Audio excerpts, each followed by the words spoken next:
বিমান বাংলাদেশ এয়ারলাইন্সের নতুন পরিচালনা পর্ষদ গঠিত হয়েছে। প্রজ্ঞাপনে পর্ষদের পরিচালক হিসেবে 4 জনের নাম উল্লেখ করা হয়েছে। বাকি 8টি পদের নাম উল্লেখ করা হয়েছে।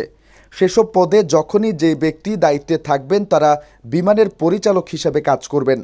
মঙ্গলবার বেসামরিক বিমান পরিবহন ও পর্যটন মন্ত্রণালয় এক প্রজ্ঞাপনের মাধ্যমে 13 সদস্যের ওই পর্ষদ গঠন করা হয়েছে।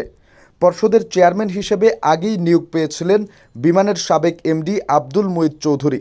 পর্ষদে যে 4 জনের নাম উল্লেখ করে পরিচালকের দায়িত্ব দেওয়া হয়েছে তারা হচ্ছেন বাংলাদেশের ইন্টারন্যাশনাল চেম্বার অব কমার্সের সভাপতি মাহবুবুর রহমান, বিমানের সাবেক পরিচালক লে কর্নেল ইঞ্জিনিয়ার শাহরিয়ার আহমেদ চৌধুরী, আইএসিএবির কাউন্সিলর ও ইমার্জিং ক্রেডিট রেটিং লিমিটেডের এমডি ও সিইও নূরে খুদা আব্দুল মবিন, রাঙ্গুস ওয়াটারফ্রন্টের আলী আশফাক।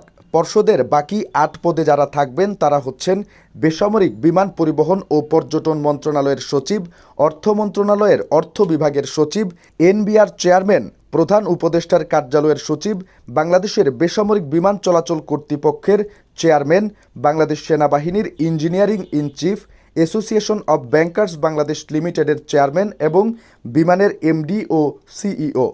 এদিকে বিমানের আগের পর্ষদগুলোতে পররাষ্ট্র মন্ত্রণালয়, বিমান বাহিনী, বিজিএমইএ ও সুপ্রিম কোর্টের আইনজীবীদের পদ থাকলেও এসব সংস্থা বা ক্ষেত্র থেকে কাউকেই রাখা হয়নি।